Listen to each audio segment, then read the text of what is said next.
Hello, I am so happy to see you here. What if happiness wasn't a destination, but a series of small fun habits you can start today? Are you ready to make happiness a habit? Let's go! I am Silvana Pimentel, a sales leader, chief AI officer, podcast host, and a mom of two amazing preteens who keep me on my toes. And yes, I have an accent, so please don't panic, you will get used to it, I promise. It's just a side effect of speaking multiple languages. It makes life a little bit more fun, right?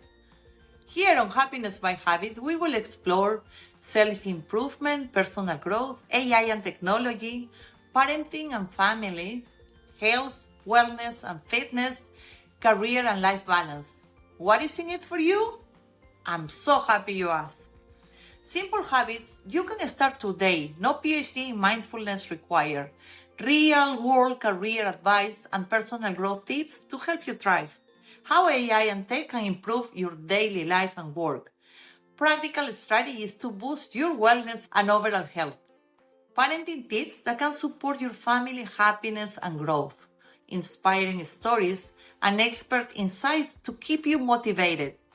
A supportive community because we are all figuring this out together. So if you're ready to start creating happiness every single day, please hit the subscribe and remember, choose happiness, one habit at a time. ¡Vámonos! Hello, and welcome to Happiness by Habit, the podcast where we uncover daily habits and transformative insights that empower us to live joyfully and effectively. I'm your host, Silvana Pimentel, and today I am thrilled to welcome a true powerhouse in leadership and business innovation, Jenn Driscoll, also known as Coach Jenn. Jenn is not only an accomplished author and speaker, but she's also a strategic coach and performance expert for athletes and entrepreneurs. With her innovative frameworks, AI-powered systems, and momentum-driven strategies, Jenn is reshaping what it means to live boldly in today's fast-paced world. She believes that true leadership isn't about doing it all yourself. It's about empowering your team so that your vision can grow beyond you, opening up time, financial, and emotional freedom for every leader. Jenn, thank you so much for joining us. I cannot wait. Intro. Oh, you deserve it. Yeah, I'm pumped to be here. I am so excited. I am very excited and honored to have you in the podcast. I work with you and the Chief AI Officer, and I admire you as a person. I love your energy, your vibe. So I'm so happy to connect with you today. I'm excited to be here too.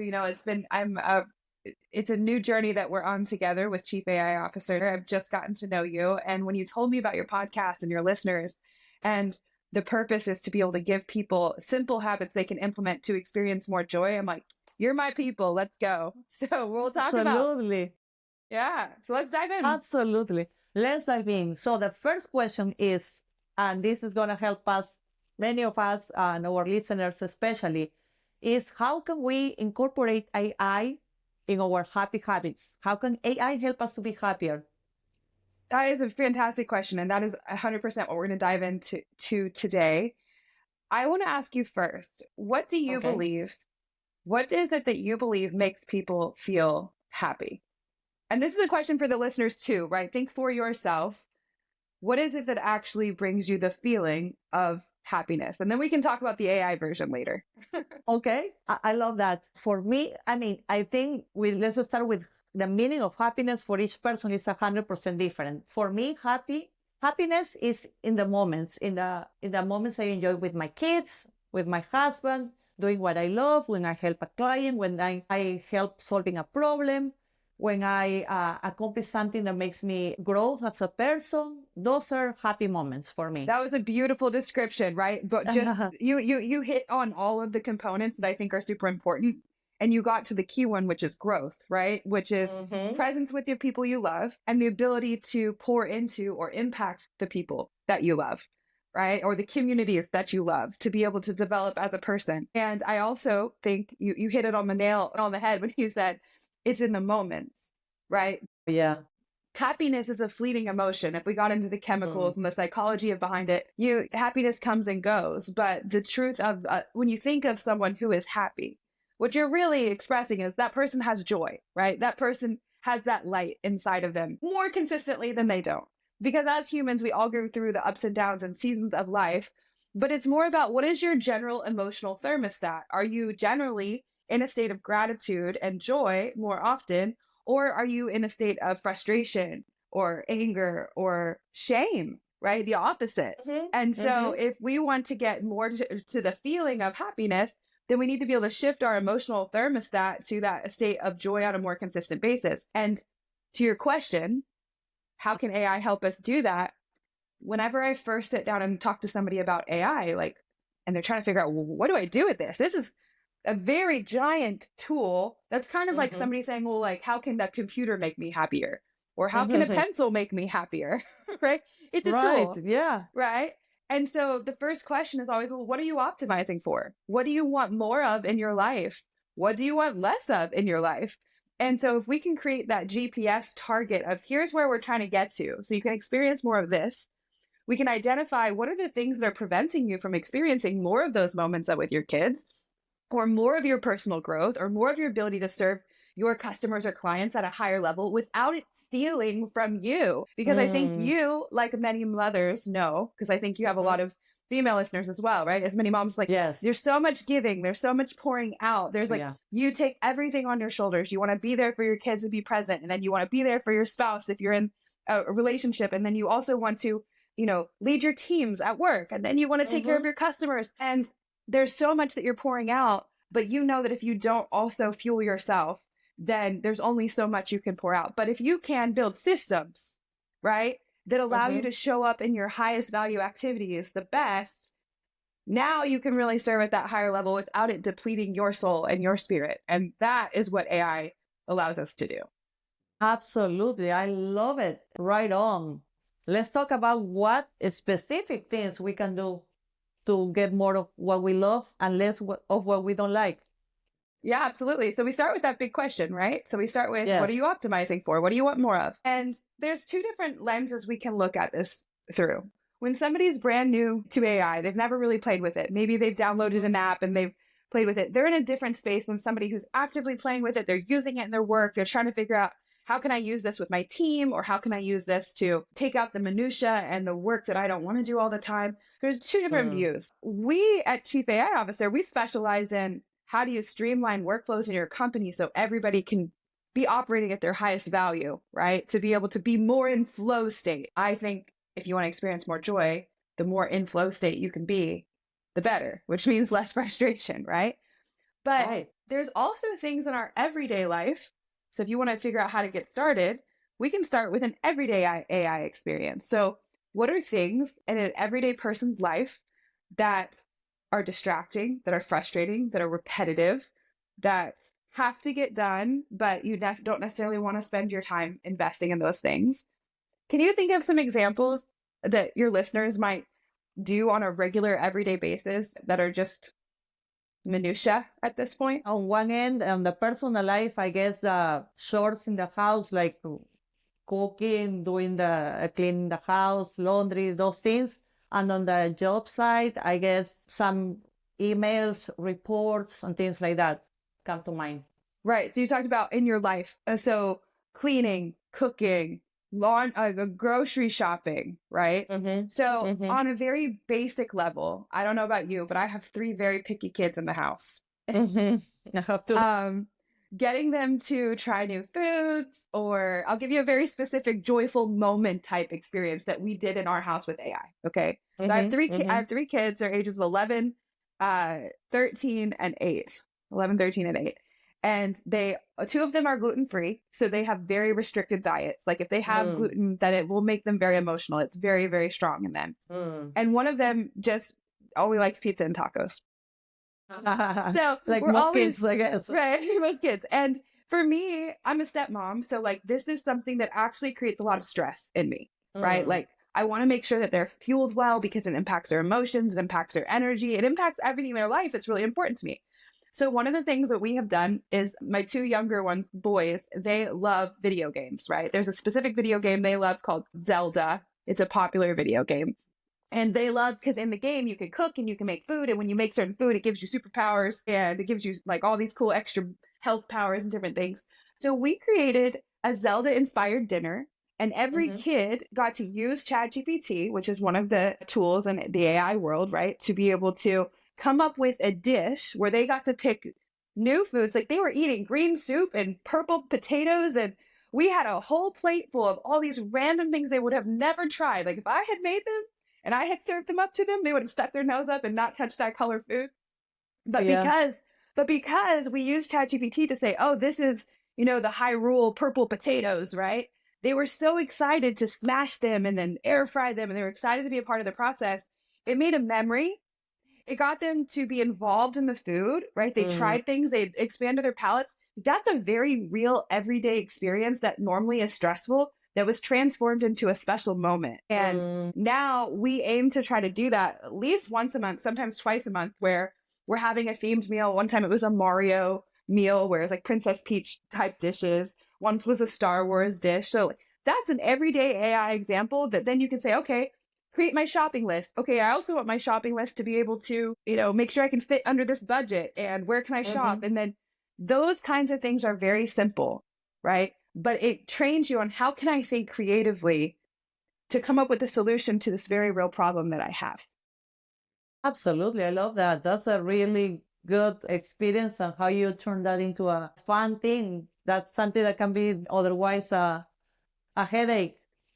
I love that. Also, another thing I do in that sense, and there is an app that you can open the refrigerator and take a picture of what you have, and you can create like a menu or a recipe of using what you have in the refrigerator, knowing the preferences of your family, and what they like, what they don't like. And that's pretty good and pretty practical. Also saves you time. 100%. Like I'll create gluten-free tortillas all the time. I'll make homemade tortillas, and like, oh, I have yogurt, but I'm missing this ingredient. I'm like, hey, I don't have, vinegar. What can I use instead? Like, oh, use lemon juice, right? So like, also not just what you have, but also what you don't have, and creating unique solutions. And the reason why this is so important, I always, when I'm introducing somebody to AI, because we can talk about very advanced things, how to have it go through your P&Ls, how to be able to, like the stuff that Doge is doing in America, you can do for any company, which for a lot of people is scary, right? Because all of a sudden everything is transparent. When you have an AI that can go through your business and find inefficiencies, that can be very scary for somebody who doesn't know what's going to happen when all those inefficiencies come out, right? Absolutely. But the cool thing is as much as it can reveal and show us areas where we can improve, it can also work with us as a thought partner to create new solutions, right? So the reason why I like to start the conversation with AI with play, with, create a new dish, or create a song for somebody that you love, or create a cool picture, or like imagine and play, is because you learn how to communicate with the tool to where it doesn't feel as scary. And you start to learn that the way you communicate with the machine is what's going to change your output, right? So your ability to be a great communicator to people is going to translate into to be a great communicator with AI to be able to get you the result that you want. And that's one of the things that we teach people. So I'm going to give you a framework, the three main areas where you can start to think about AI. The first one is in strategy, which is what is your approach to get to your target, right? So for you, if it's more time with your kids, for somebody else, it might be buy a new house, spend more time working on your book that you want to launch, whatever the thing is. Strategy, what are your steps? So that's one angle. On a business level, you need to have somebody who can come into a business and look at all the moving pieces, all the moving parts. Say, okay, this is what finance is doing. This is what marketing is doing. This is what sales and service. And if we tighten up this, what's the impact of that going to be on the company overall?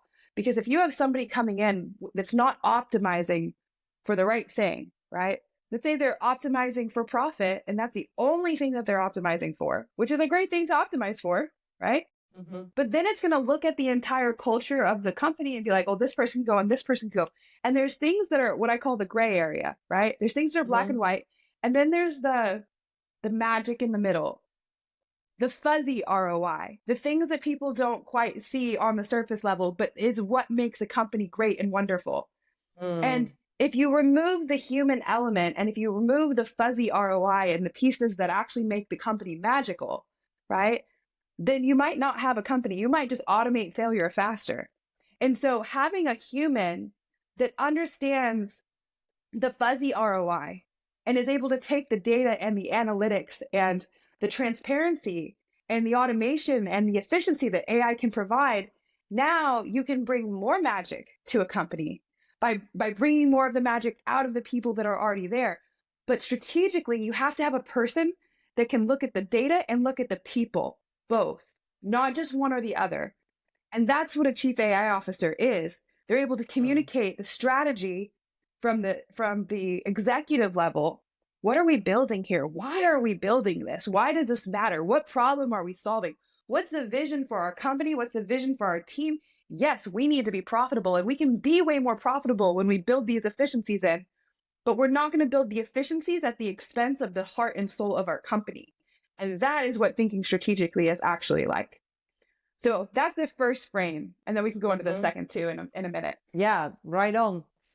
Actually, nowadays, some people are very scared about AI. So they are the many types of people that are embracing AI and are thriving, and they are saving time. They are accomplished their goals, and they are doing much better. They are actually making most of the use of AI into their daily lives, personal and business. There are people that are kind of on the edge and trying to get into, and they're slowly learning, but they are the ones that are very afraid and don't want to use it, or they feel afraid that they might lose their job. And there is a lot to say about that, because the perception might be that many people are gonna lose their job because of AI, but the reality is that some people might lose their job, but it's not because of AI, it's because they might lose it through somebody that is involved and embracing AI and knows how to use it. So it's a good time to get on and just learn and maximize their learning about AI, because it's a reality. It's here to stay. Here's a different way to think about it, right? Because what you're expressing is a very real concern for people. It comes from a scarcity of like, this is the thing that I know, right? And a lot of people have their identity wrapped up in the thing that they do, because most of the people have worked a very long time to get to position, hustle and grind and study and work and networking and all these things to get to this position where there's the sense of an idea of security, right? That I am this and I have this title and I've done this thing. And those are the people that you would consider like beers, right? Like I fill in this blank of my title. But the people who really adopt AI are people that they don't care about the title. They don't care about the box. They don't care about the job. What they care about is the results and how quickly can they create that result. So instead of thinking like, I'm going to lose my job, okay, well, great. Let's identify, what does it mean? What does your job mean? Your job is a box of tasks, roles, responsibilities. That's a system that a person has to go in and do. Now, the result of that system that you currently fulfill as a human is what, right? You like, give me an example of somebody that you work with, a client, and a description of their job, Silvana. Sales. Okay, perfect. So you have a salesperson, right? That's a great example of how AI is changing sales. So right now in sales, let's talk about what are the roles and responsibilities of a salesperson. Just name a few off the top of your head. Identify new customers, provides solution services to them, increase the sales per customer.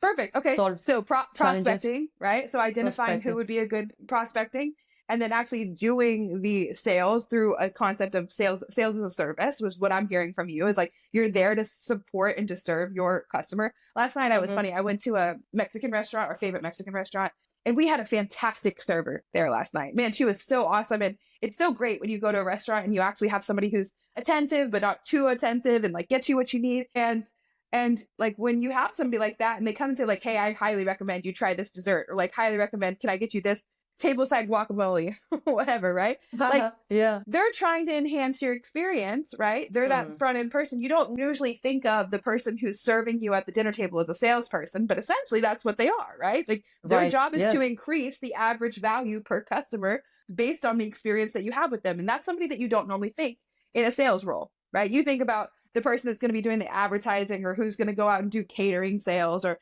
those kinds of things, right? But really, this is your frontline support, the person that's increasing the average value of a customer.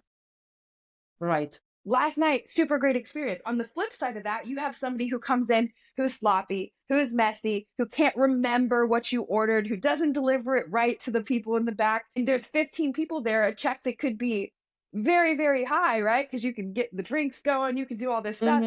And they don't, because they handle it sloppily, right?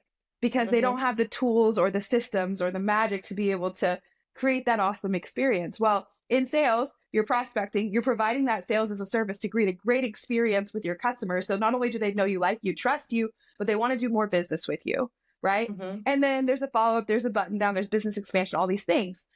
So in a sales world, right, what are ways that you're already seeing people use AI or be scared of and push away AI? In sales, well, what I see people using AI is to identify and analyze the data of new customers, identify new customers, target prospecting, communicating with these new customers. So you started with number one. You started with number one, strategy. Level one is strategy, which is like, let's look at the data of all of our customers. Let's figure out what they have in common.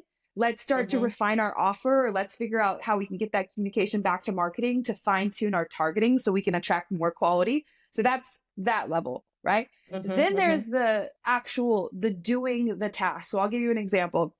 So I book calls on my calendar to find new chief AI officers, to do interviews, to see who would be a good fit for our community, right? And we have a lot of different ways that we work with companies at the enterprise level.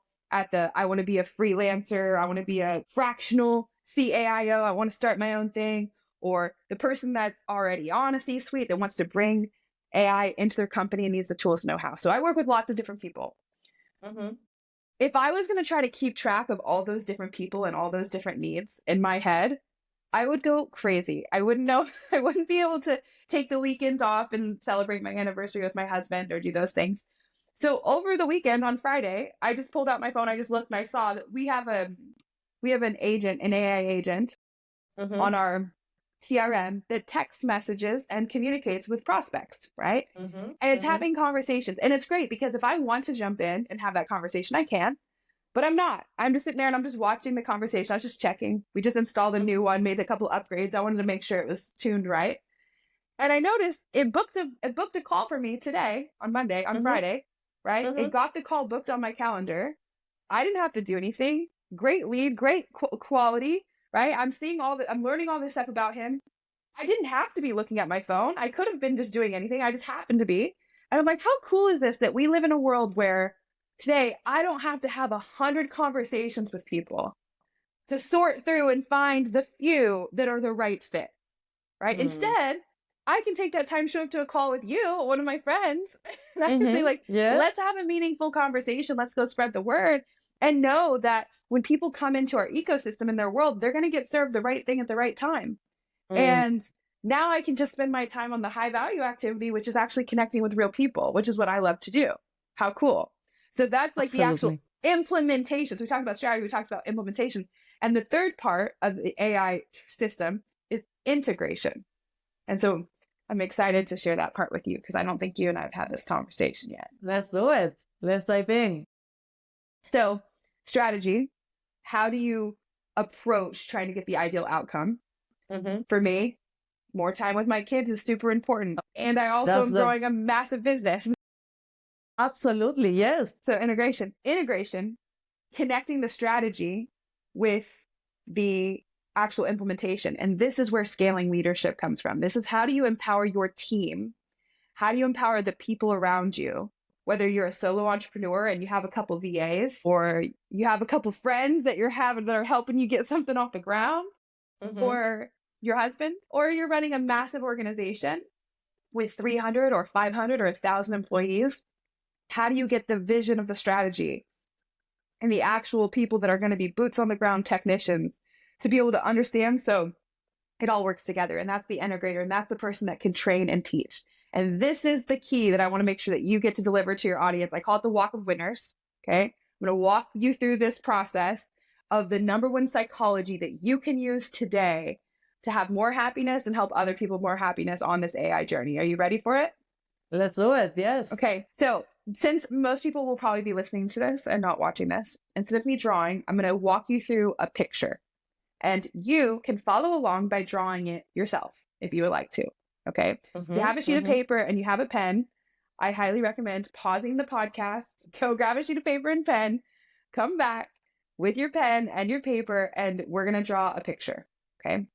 And I call this picture the Walk of Winners. Do you have something you can write with, Silvana? Because you can do it. You can follow along. I was just do it.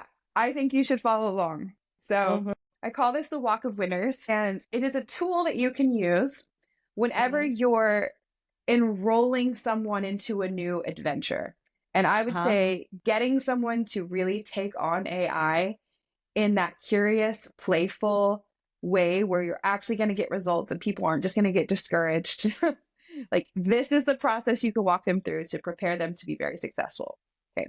All right. So first what you're going to do is you're going to write a giant U for winner. Okay. Walk of winners on your sheet of paper. Now, in the very beginning, somebody logs into AI for the first time. They first start using it. And they're like, oh my gosh, this is amazing. So at the top of the W, we're going to have our very first milestone. So somebody starts this new adventure and they are so excited. It's like when you hire somebody for the first time and they come in and they're like, oh my gosh, this is going to be an awesome opportunity. I'm so excited to be on this team. Woo! Right? And the very first thing that happens is they slide down this line of the W down into the pit of overwhelm. Okay. I call it the jungle of overwhelm, actually. But now all of a sudden, they've gotten into AI and they're like, oh my gosh, there's so much to know. There's so much to do. I'm so far behind. There's so much I don't know. AI agents, what's that? Right? Oh, you mean that there's actually robots people are putting in and doing these things now? What? You mean I can use operator to answer my email when I'm making dinner for the kids? What? You mean that there's 27 different models that came out yesterday that I have to know which one's which and which one to use? Oh my gosh, how do I handle the data and privacy? What's going to happen? Overwhelm. Okay. That's overwhelming for sure, yes, for many people. It's so overwhelming for people. So the cool thing is you know, it's going to come. Overwhelm is going to come. And if you know that it's normal, and if you know that it's part of the process, now we can say, all right, let's move through that. Let's have a game plan and a system to get you through the overwhelm in an organized, peaceful way. And then you climb up, if you drew some steps from that bottom part of the W up to the middle part of the W, to a state of, I feel like I know what I'm doing. Like, I feel competent is the word. So this next milestone is competence. So we went from excitement down to overwhelm, and now we've climbed up the stairs, the ladder of foundations, to a place of competence. That means, hey, I understand prompt engineering. I know how to talk to an AI. I understand how to take pieces of data and put multiple pieces of data in and transform it into something new that's useful and do it faster than I ever could before. Competence could look like, oh, I know how to look at a standard operating procedure from my company and make it more efficient, do it faster. And instead of taking several hours to write an SOP, I can do it in 7 minutes and then send it to everybody. And by the way, as soon as it's upgraded, it's instantly in everybody's hands. Like, okay, now you're feeling pretty good, right? For sure. But what happens once you get to competency is you start to feel pretty good and you start to feel like you know what's going on in the landscape. And you slide down the slippery slope down into complacency, which is, I got a handle on this, right? I'm doing it okay, but you're no longer growing intentionally. And in the AI landscape, this is very, very dangerous, because if you take 2 weeks out of paying attention to what's going on, everything has changed. I've done this. I've gone through this loop multiple times. I've been using AI. I was first introduced to it like in a real conversation in 2020, in the height of the pandemic. I was in a mastermind with people who were actually developing some of this technology, and they were doing so at a very, very high level. And they sat down and they showed this to me. This was before it was in the general populist lexicon, right? This was 2020, 2 years before 2022, when all of a sudden there was this huge surge. There's people today in 2025 that still, I go into the gym, I go to the gas station, I ask people like, hey, how often do you use AI? There are still people that are like, what are you talking about? I don't know. Which blows my mind, right? To me, this is a separation This is like the new class division. There is going to be people who are AI empowered and AI literate and people who know how to use these tools to their advantage to experience more free time, more efficiency, more joy, live healthier, happier lives. And there's going to be the modern day Amish. Not that there's anything wrong with being Amish.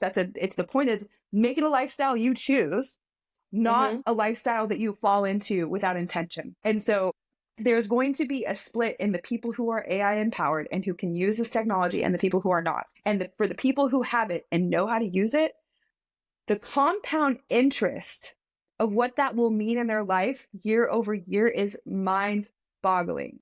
I have conversations with people all the time about the data centers that people are putting in, right? Like we're on the training side of this business, chief AI officer. We help people get the tools and the skills to actually be able to make a living, like the real life human part of this.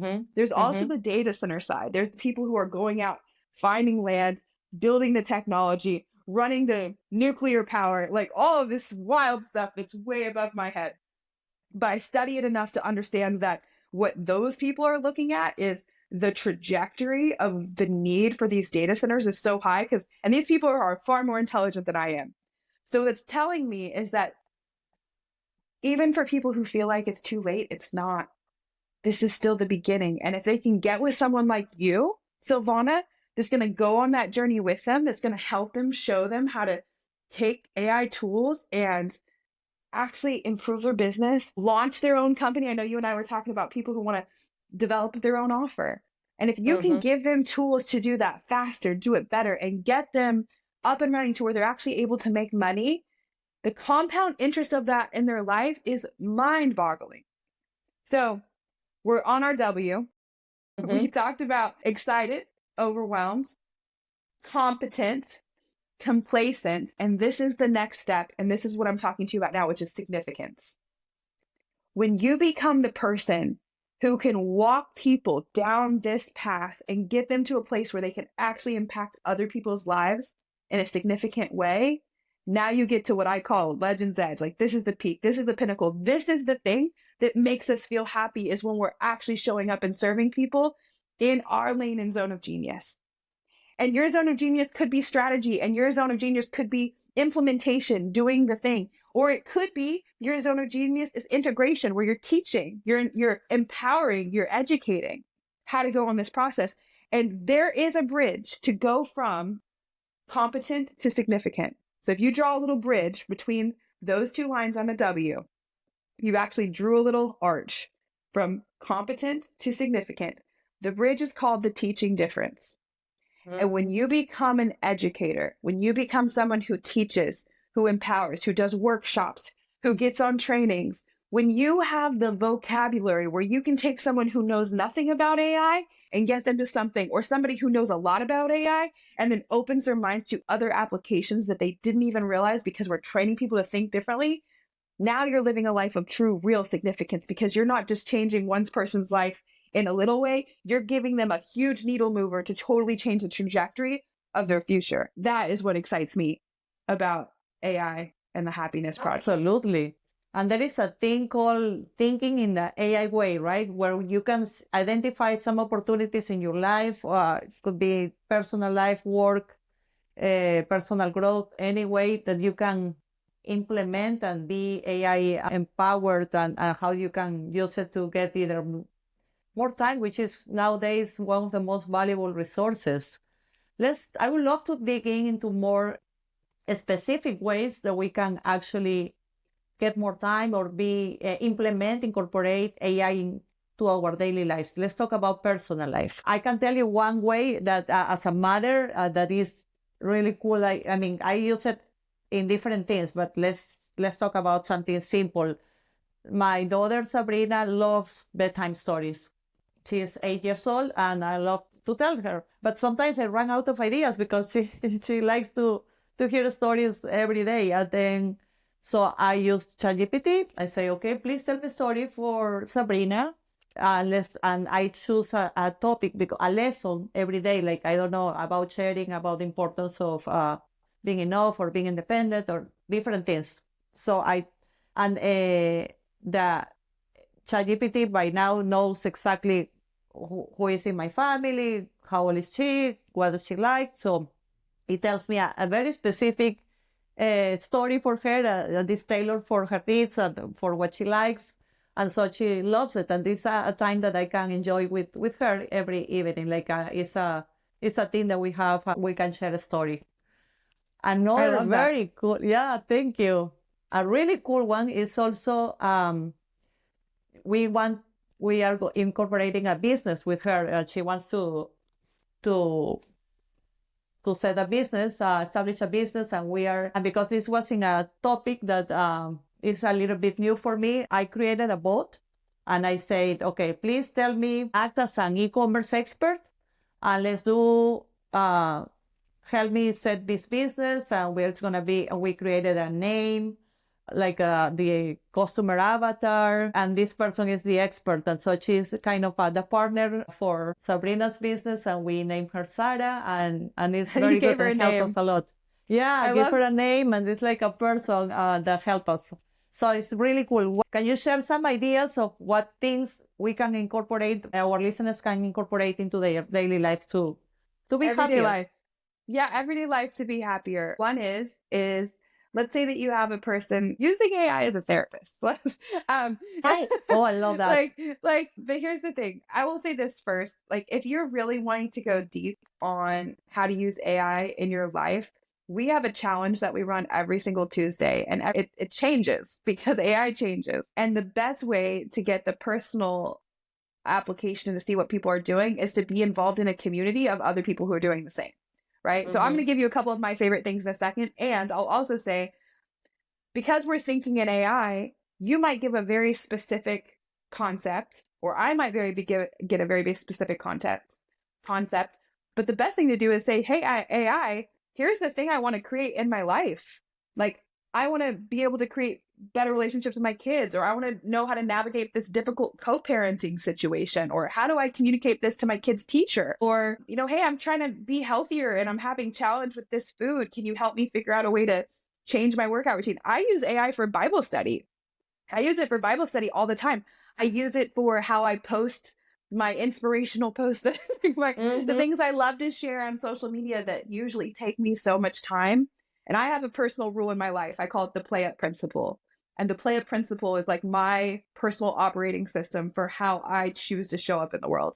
And the play up principle is based around what I learned in sports growing up, which I was an athlete. I played in college. I became a coach. I've coached many athletes at very, very high levels. And what I learned was, if I wanted to be better, I needed to be on a team with people who were better than me, right? I never wanted to be the best on the team. And so I would always put myself around other people. And in sports, they call that playing up, right? Being on a team with people who are better than you. At 18 or 19, when I came into the business world, I had a coach who asked me, what makes you different? And at that time, I was 18 or 19, and I was sitting around a table of 60 and 70-year-old investor types. And I was the only girl in the room. And I'm like, I don't even know if I belong here. And I had all the imposter stuff because I was essentially a college dropout who was going to start a business after realizing the formal education system was not giving me what I needed in order to get to the outcome that I wanted. So I left to start a company, sat in this room. Everybody's paying, $20,000 to be there. I went in through the side door. I'm sitting there. Like, what makes you different? And I really thought about it. I'm like, well, the thing that made me successful as an athlete was I play up. Well, the thing that makes me successful as a young entrepreneur, as a young business person, is also that I'm always surrounding myself with people who are smarter, better, more advanced than me. And then I break that up into 3 components. How do I show up? Real, authentic as I am, consistently present. How do I reach up? How do I ask questions, right? What questions am I asking? And how do I speak up? How do I share my experiences in a way that serves others to create that teaching difference? So that's my principle. And what I have done is I've taken that and I use it with AI. So I have a series of prompts that I go through that say, okay, like, here's what I'm showing up with today, right? What questions should I be reflecting on? What questions should be asking? How can I take this and share it with people? And there's infinite ways I could express to you that I do that. But for everyone on the call, the question is what am I optimizing for? And who do I need to put myself around? What's the team that I need to be on? Where can I go play up? So that way people can help me get more of what I want.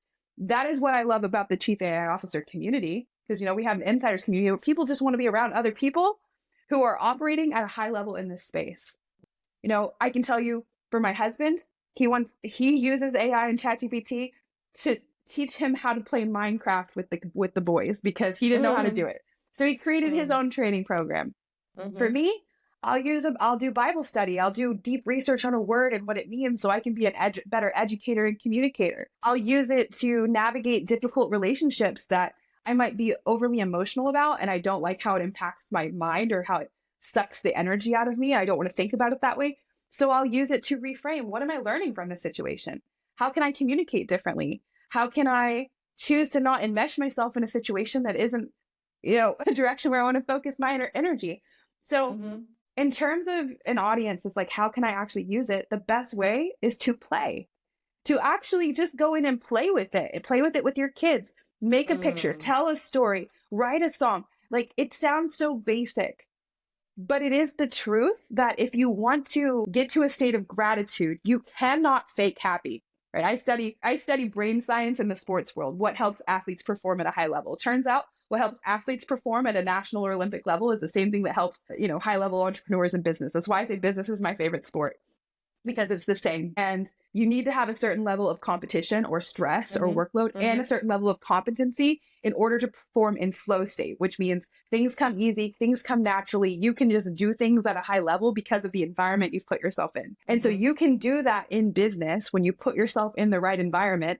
And when you think about it as play, if you think about the most successful athletes, the ones that don't go into a crazy intense depression, right? Because there's business owners out there too that, they can go sell crazy numbers. They can go have huge audiences. They can have these vanity metrics of the number of podcast listeners or how many Facebook followers they have. But what actually matters is when you go behind the door, does their team like working with them? Are they happy when they go down and sit at dinner with their family?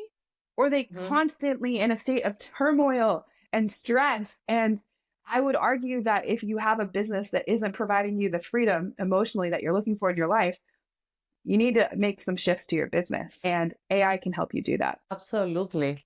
Absolutely. It also allows you to do the things that you love. Like one of the examples I would like to put also is this very podcast.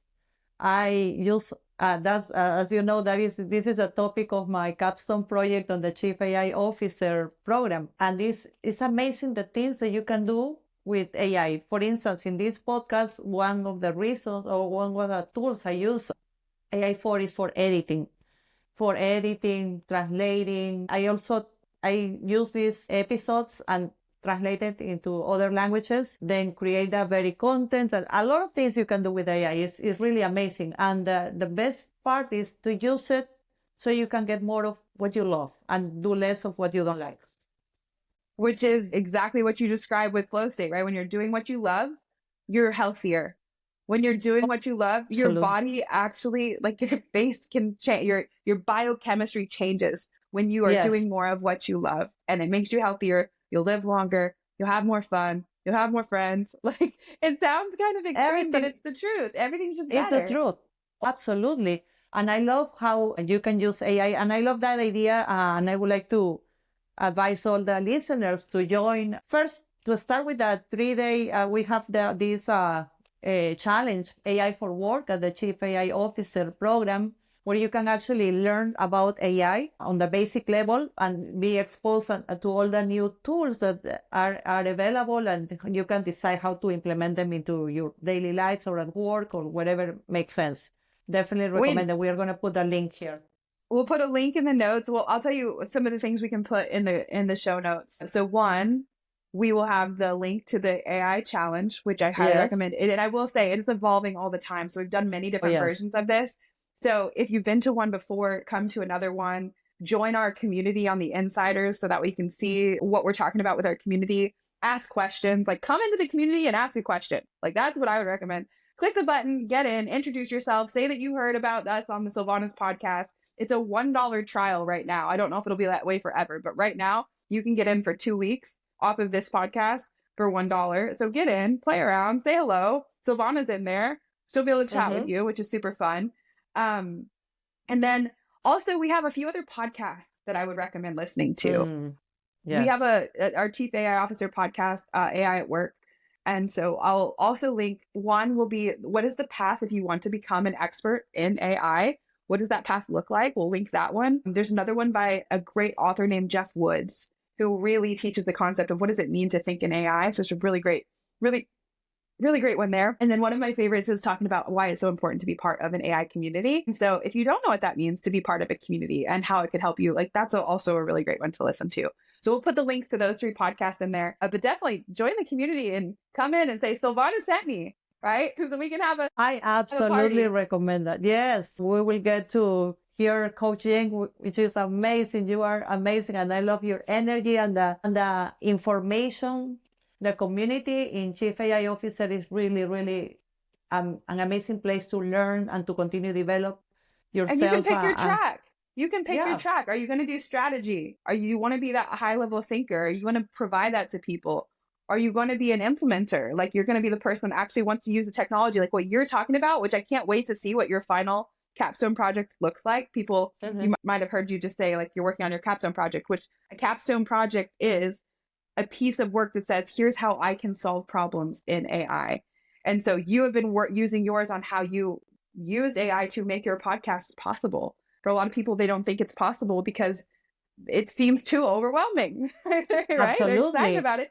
But following your path of your capstone, they can climb up that ladder from overwhelm into a place of competency and say, like, I can do this too. You can do this too. And Silvana has already walked that path. So, let's do it. Absolutely. I definitely recommend it. Like this podcast has brought me so much happiness. It's been amazing because I get to interact with such amazing guests like you and the listeners, and it's been really cool. And I had to thank AI for this, because otherwise, if I wasn't using AI tools to make this possible, this probably couldn't happen. Awesome. Definitely encourage everybody to join the challenge. And also, if any of our listeners is looking for a best way to get to learn and to be fully involved into the AI latest and greatest and be an authority in AI nowadays, I would definitely recommend the program Chief AI Officer. Let's talk about that certification, Coach Jenn. Absolutely. Oh my gosh. There's things about this that you don't even know yet, Silvana. Oh my goodness. So you've heard it here first. This Friday, actually, we'll be announcing what the Chief AI Officer of the future looks like. We've been around for about a year and a half. We've had hundreds of people who have gone through our certification program. And what we're realizing is that right now we certify people to be Chief AI Officers, to be the person who can walk into any business, no matter what the background is, and come in and be a strategic thinker, not a technical role, not the person who actually does the work. Although we do have people in our community that do that. We have many people in our community. Zach Engler, who was one of our most recent graduates, I love his story because he was looking for a way to make consistent revenue, right? So he actually partnered with a company. He helped use AI to help somebody launch a new education training platform. And now he gets paid on every single sale that goes through that. He has essentially equity, a commission that comes through on every single sale. So he built himself an oil well where he gets paid over and over again. So there's so many different opportunities in AI. Chief AI Officer was the first to market. It's the only platform that is not a traditional institution like a university that is certified with the International Association of Chief AI Officers, which is really about the high level conversations of governance and protection and like what are the standards that as a community that we all want to say, like in this new future that we are all building together, that you and me and every single listener is saying, here's how we want AI to impact our life. These are the kinds of conversations that we're having and that Chief AI Officer is leading the way in. So we have awesome people from trainers. We have one woman who you'll meet when you come in, Terry. She loves her 9-to-5 job. I think she works in HR, but whatever it is that she does, she loves it. However, she rarely talks about it with me because she's always talking about all the speaking events that she's doing, teaching and training people AI. And she's talking about how she'll go in the last few months, she's spoken to around 1,500 people, and how excited she is when she walks away that people are saying, oh my gosh, I use this tool that you just taught me, and this is what I've done with it.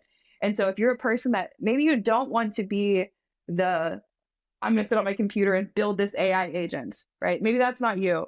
Maybe you're not the person who says, I want to come into a big company and run the team and the execution, but maybe you just get excited. Like you're a chief AI enthusiast like me, and you want to spread the word and you want to bring joy and happiness. Then there's a training track where you can say, like, I'm going to learn how to teach and train people on what is possible. So all of those fall under the umbrella of what Chief AI Officer is doing and where the direction we're going. And you could absolutely book a call so we can figure out which path is right for you. Mm-hmm. What does your path look like, and how can you use this community and use the certification to give you leverage into whatever your next chapter looks like? Absolutely. I definitely encourage everybody to go ahead and book a call, join the challenge, and eventually be the difference, make the difference learning and being that expert. Yeah, we'll design that strategy for sure. Yeah, we'll design a personalized strategy. Like Silvana's got her path, I've got mine, but every single person listening can really be a unique provider in this space and design the life that they want. That's what's so exciting. Thanks, Silvana. This is so fun. Absolutely. Thank you so much. All right. So it's been like so amazing. I enjoy it so much, this conversation. We probably need to do a follow-up podcast to continue talking about other things. But I would like to leave the audience with one more question. What are your 5 favorite tools of AI that people can implement today? 5 favorite tools. It's such a big question. Okay, I will tell you. I know. My there's so many different directions I can take this. I'm going to tell you the ones that just bring me the most amount of joy, because there's very specific tools that help us make more money, but those are very, very specific. So I'm going to give you the generic ones that anyone can play with in the category of what can you play with. Okay. Yes. So the first AI tool that I absolutely love is Suno AI. And Suno AI is a music creator tool. If you can use it, you can get started with it for free. It's so fun. I use it for a lot of things. I use it in leadership. When I have a new team coming together, I create a personalized anthem for the team. So we have like a team song and people love it. It takes like 3 minutes and people are like so obsessed. I also use it to write fun songs for my kids. I used it the other day to engage somebody in the sales process. And then I used it as a follow-up, like after I enrolled someone, to create an anthem. I took the transcript from otter.com, which is another one of my favorite tools. Otter.com is basically every single phone conversation that I have, every single Zoom call I'm on, it takes the transcripts and I can actually chat with it. So I can say, when did I talk to this person about that thing? Or what were the 3 main takeaways from this conversation? There's a lot of transcription tools out there. There's so many. I specifically like this one for my use case. There's also Fathom and Fireflies, lots of different tools, but I would take the transcript from Otter, put it into ChatGPT, which is it's a classic, but it is probably the easiest way for people to get started. So it's still one of my favorites compared to like, there's other LLMs out there like Perplexity and Claude and Grok and DeepSeek, and they all have their advantages. I feel like ChatGPT is kind of like the Kleenex of AI. And the cool thing is like tools are always going to be evolving. There's always going to be new models. I'm excited about what Grok is doing in the market. I'm excited about what's going to happen there. But the thing is you just need to learn the basics of how to communicate. And that's kind of universal. It's like, do you prefer a Mac or a PC or a Dell, right? Like there's different benefits and different reasons why you might choose one over the other. The same is true for different LLMs with large language models. So I take my audio, I go to Suno, take my transcript, pop it into ChatGPT, and then I put that into Suno and then send a song. The next thing I like is just, this is one of those chintzy apps. It's called Pixie. There's a gazillion apps on your phone that you can use that create images and create logos. This is just the one that I like for rapid logo generation, because with my kids, they're always coming up with ideas. So like my 13-year-old has a company called Bible Bears, where she makes bears to inspire, like stuffed animals to inspire people to learn characters from the Bible. My middle son, he has an AI training company he's launching. So when we're launching love it. So when we're launching new things, or my youngest one, my 8-year-old, he likes to create the ideas for games. So he's like, I want a game called Bot Breakers. And so we're designing the game. And so in order to give him a vision of that, we use this app, and it will just come up with dozens and dozens of iterations very, very quickly. That was so cool that while I was enrolling someone to become a chief AI officer, and they were a great fit, so excited, they're going to start their new consultancy, I'm like, do you have a company name yet? He's like, yeah, I do. It's called this. I'm like, well, do you have a logo? He's like, no, I'm going to hire somebody on Fiverr. So literally while he's signing up, I made 20 different logos for him. His favorite color, all the things, send them to him. He's like, oh my gosh, this is so perfect, right? And so he's like, I have a lot to learn.